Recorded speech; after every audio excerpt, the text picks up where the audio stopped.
Good evening, ladies and gentlemen. Welcome to this meeting of the Planning and Development Council of the Town of Oakville. I understand we have regrets from Councillor Khan. Council, do we have any declarations of pecuniary interest? Councillor Adams?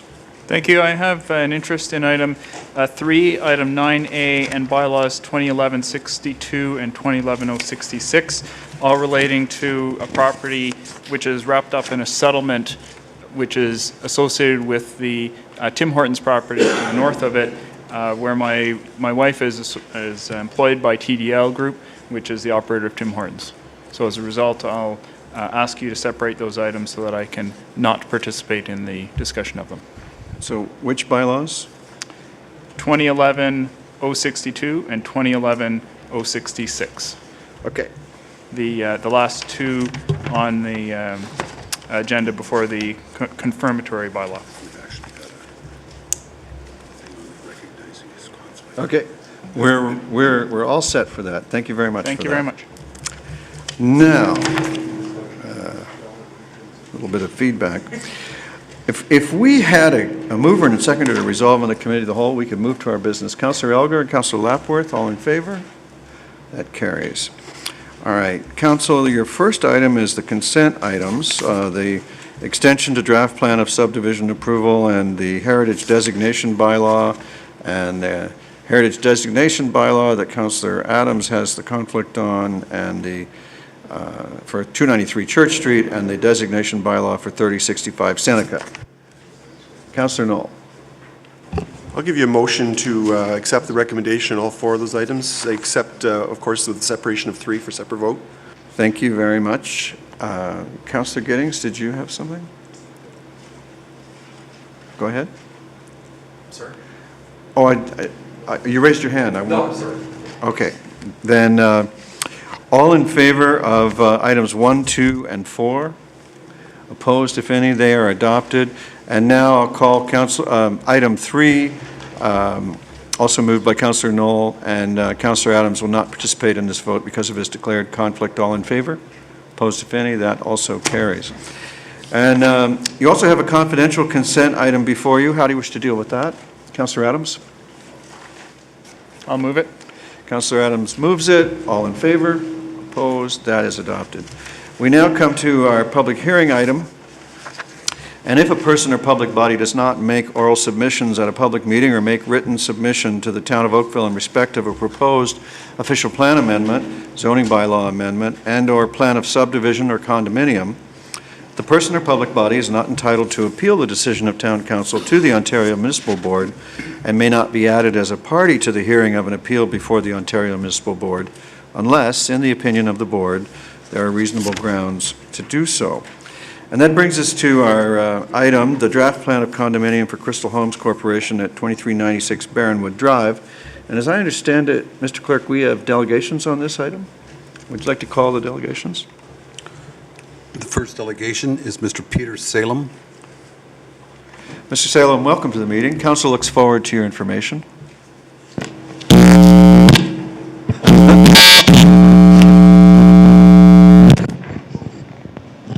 Thank you very much.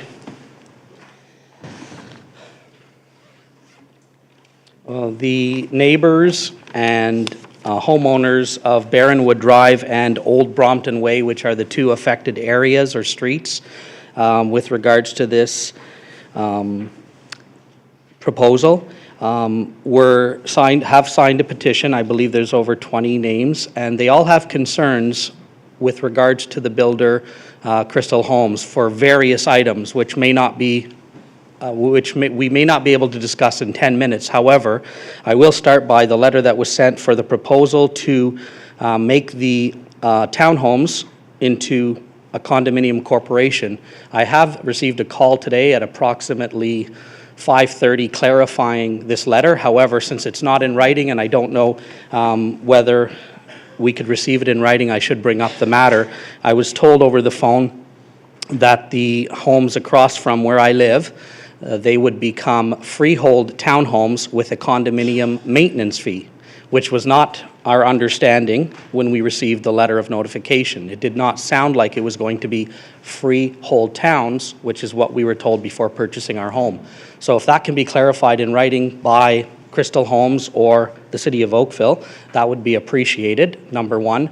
Number two, the neighbors, some of them that are with me today, and one who would like to speak as well, have concerns about the grading of their backyards because we have not been able to put up fencing or decks due to the Crystal Homes not having approval.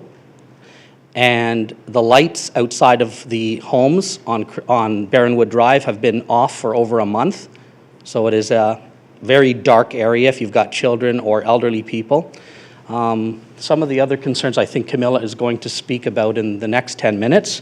But my main concern was that clarification be submitted so that we, the owners of Barronwood Drive, who have purchased our freehold town units, do not have a condominium across the street from us. All right, thank you very much for your information. Thank you. Mr. Clerk, would you call the next delegation? The next delegation is Camilla Cleveland.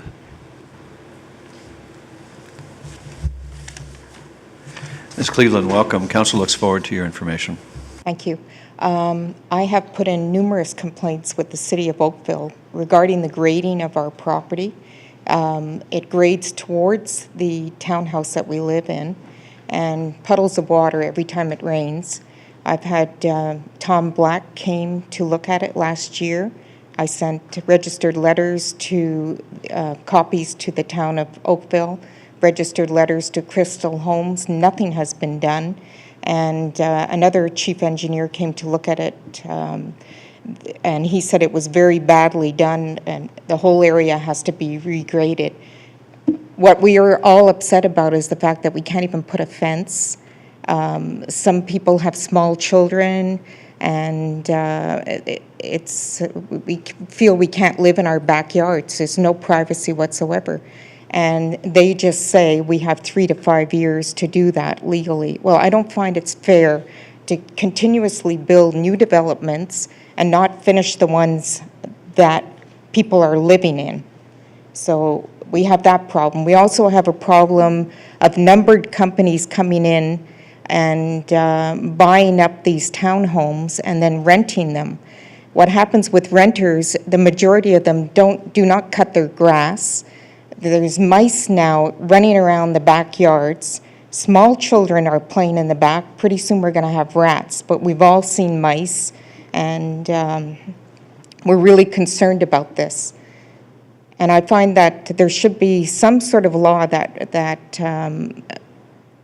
I don't know. I come from Montreal, and I've never seen where investors go in and buy properties the way they do here in Oakville, and I guess the rest of Toronto. But there should be some sort of law where we don't have to live next door to somebody who doesn't want to cut their lawn.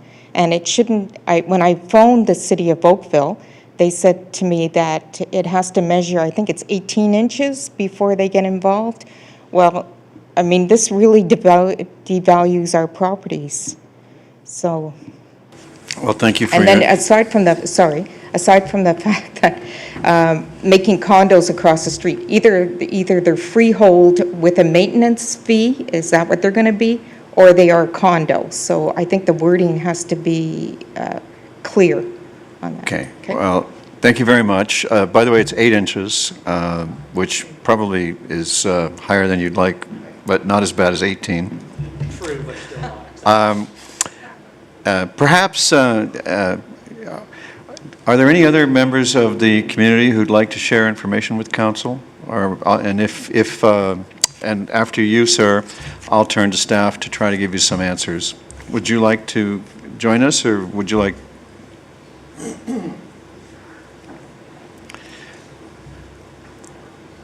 All you have to do is just give us your name. James Perrin, P-E-R-R-O-N. Mr. Perrin, welcome. Council looks forward to your information. I live at 2453 Old Brompton Way, and on 5 occasions I've got a hold of Mr. Alan Edgar, and I thank him very much for sending the snow plow in, thank him very much for sending in the sweeper, even though you don't own the streets in there yet, because Crystal sure as hell doesn't. And it's been constantly a battle. I've lived there 2.5 years between shoveling and water up to my ankles. That's how bad it is in there. And yet all I hear is the road's not done. It stinks. Thank you. Thank you very much. And it's, since you like him, I'll tell you that his name is Elgar. Yes. That way you can find him again.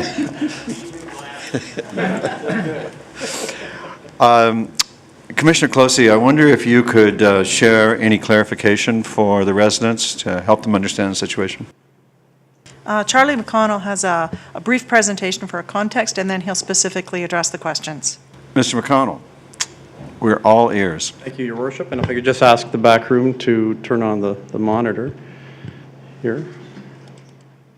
Oh.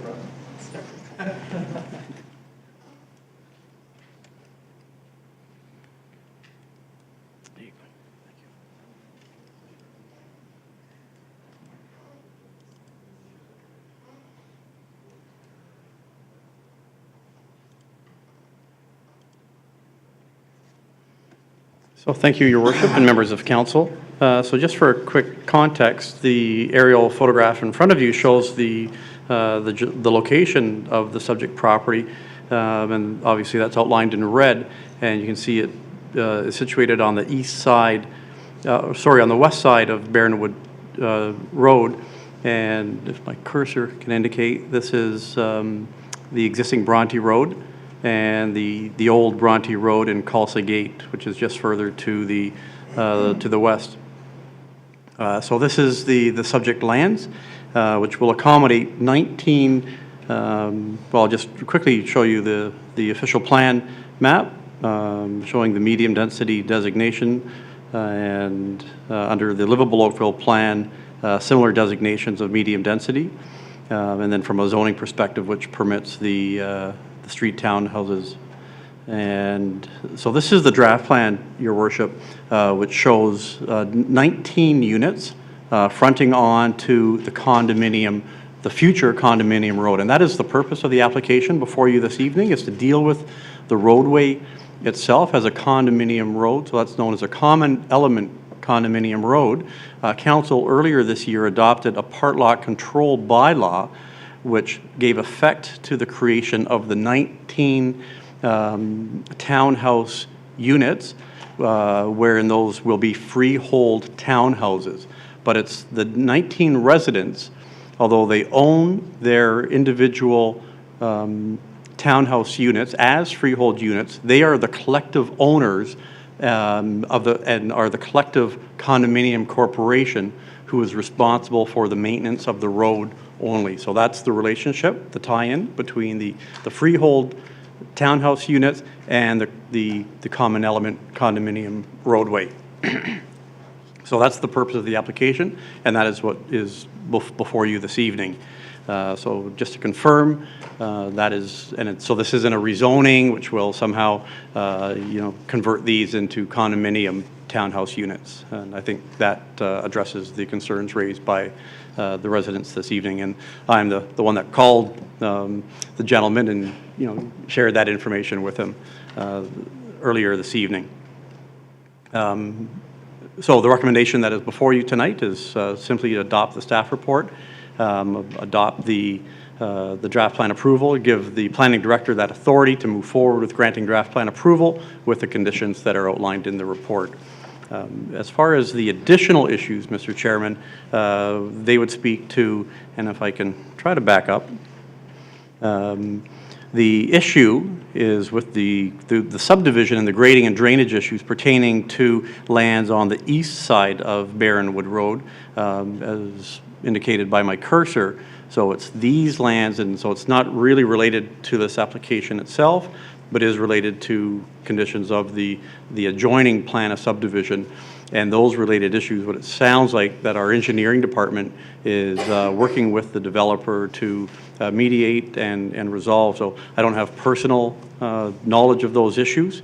I would suspect that we could continue to work with the residents and our engineering services department to hopefully resolve those issues in as timely a fashion as possible. Thank you very much for that information. Before I turn to you, Councillor Elgar, I'd just like to assure the residents that to accommodate their desire to have the information about the freehold town issue, my office will, in consultation with planning staff, prepare and send you each a letter.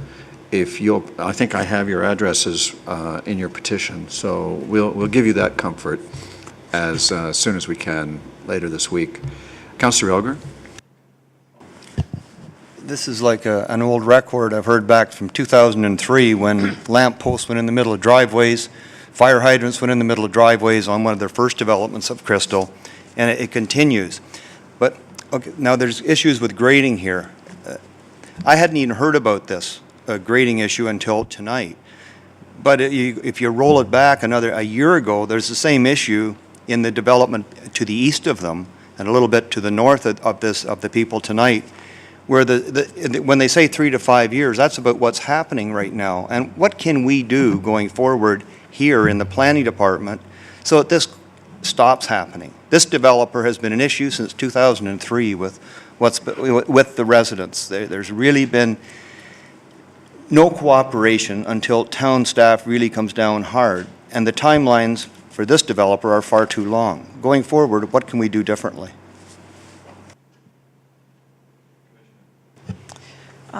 Through you, Mr. Mayor, the grading issue has been a long-standing issue in many of the subdivisions. We certainly, in this particular one and other ones that already have approval and conditions outstanding on them, we've been working with the developer to the extent possible to move up their timing in order to get the grading in place. You're quite right, 3 to 5 years is about the time frame it takes. In some cases, it's even 7 years.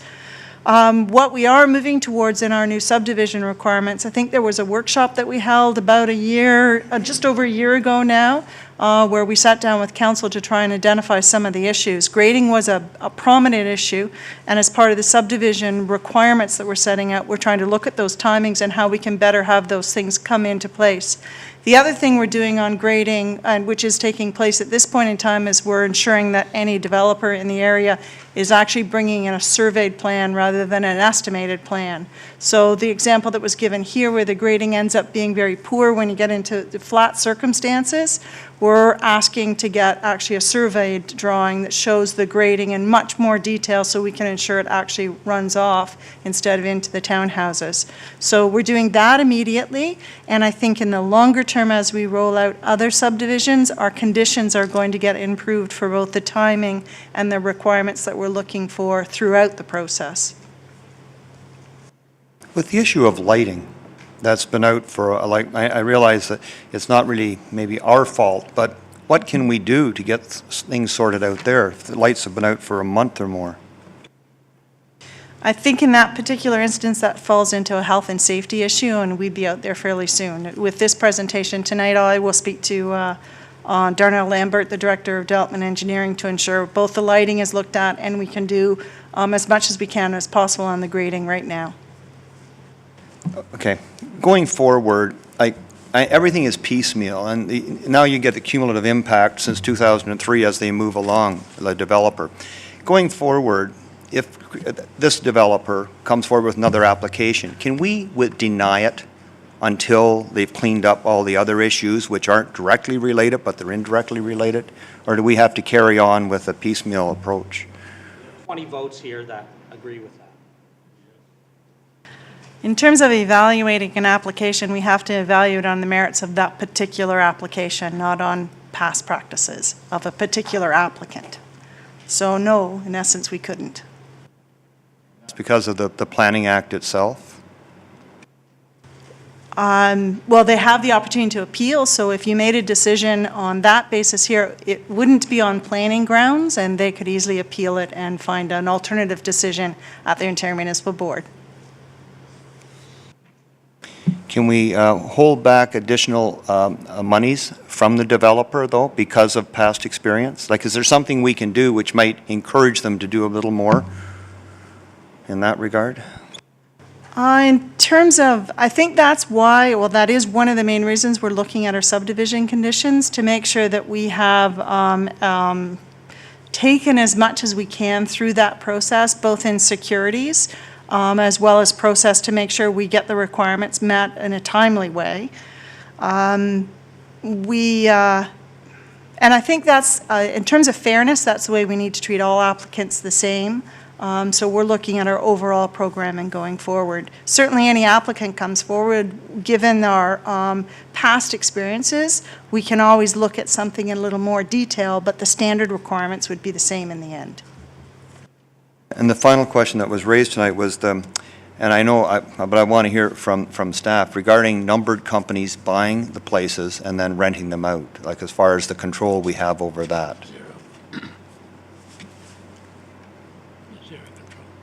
I think we're going to hear from legal.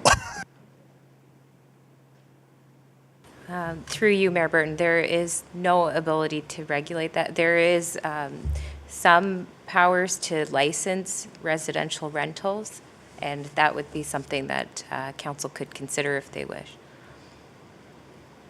But Expand on that a little further? You could not prohibit it. There is nothing we can do at this time. That's correct. Thank you. Thank you very much, Councillor. As your chair, I'll now look for a mover of the motion. Councillor Elgar. Your Worship, unfortunately, we don't have an option but to approve this tonight. And actually, all we're really approving is the common roadway at the back of their garages, which I think you're all aware of, which means at least it won't be on our tax bill for clearing the snow and maintaining that portion of the road if there's any good news. So anyway, I will move the staff recommendation, and you will get letters, as the mayor has already advised you. And give myself or Councillor Lapworth a call with the issues, because we may be able to help a little bit. Thank you. At the very least, your councillors do very much like to know when anything is amiss in their territory. So it doesn't hurt to tell them. All right, I'll call the vote. All in favor? Opposed, if any? That carries. And that brings us to our discussion items. And the first item, item number 6 on our agenda, is the Heritage Volunteer Awards for 2011. How do you wish to proceed, Council? Councillor Knoll, perhaps? Item 6, would you like to? Thank you, Councillor Knoll. Any discussion? Actually, with one comment, I just want to emphasize that the report refers to Lieutenant Wolfrey, and it should include his first name as well. It's Lieutenant Glenn Wolfrey, just for the sake of the record. The clerks will fix that for us, now that we have your helpful note on that. All in favor? Opposed, if any? That is adopted. That brings us to item number 7, the extension of the easement agreement for Birch Grove. Councillor Johnston. Councillor Johnston moves it. Discussion? All in favor? Opposed? That's adopted. Item number 8 is the proposed removal of the H holding provision from lands in the Carterra Private Equities land at North Service Road East. How do you wish to proceed? Councillor Adams. Councillor Adams moves the item. All in favor? Opposed? That's adopted. We have no confidential items, and we have the Heritage Oakville Advisory Committee minutes in your addendum. And as I understand it, our colleague has declared a conflict on this item 9A, is that correct? So he won't participate. I'll look for a motion, though. Looking for a motion. Councillor Giddings, thank you very much. Any discussion? All in favor? That is adopted. Thank you very much. A motion to rise and report to council would be in order. Thank you, Councillor Lapworth. All in favor? Opposed, if any? Thank you. That carries. Let's see, we've done everything. I rise and report that the Committee of the Whole has met and made recommendations on consent items 1, 2, 3, and 4, confidential consent item 1, public hearing item 5, discussion items 6, 7, and 8, and the advisory committee minutes item 9, as noted by the clerk. And we now need a mover and a seconder for this report. Councillor Johnston moves it. Councillor Grant seconds it. All in favor? Thank you. The report is adopted. Is there any new business of an emergency, congratulatory, or condolence nature? Thank you. A mover and seconder for the consideration and reading of the bylaws with due regard for the conflicts of our colleagues. So I need a mover and seconder. Councillor Duddock, Councillor Elgar. So this would be authority for the bylaws. We'll take it in 2 sections. 2011-28, which is the bylaw to designate the Darlington Cottage, and 2011-59, which is a bylaw to amend the town's comprehensive zoning bylaw with regard to the H holding provision removal. 2011-60, which is a bylaw to declare that certain lands not subject to part lot control, and that's the Monarch Corporation item. 2011-61, the bylaw to designate the Howard French Bungalow on Maple Avenue. And 2011-74, the bylaw to confirm the proceedings. I think I'll just hold that one. Yeah, we can pass that one. To confirm the proceedings of the meeting of council. All in favor? Opposed, if any? Those are adopted. And now, with Councillor Adams not participating, with the same mover and seconder, we have 2011-62, which is the bylaw to designate the Blakelock House on Church Street, and 2011-66, which is a bylaw to repeal the heritage designation bylaw for the property at 131 Trafalgar Road. All in favor? Opposed, if any? That too is carried. That finishes our agenda. Thank you for your time and attention, and we are adjourned.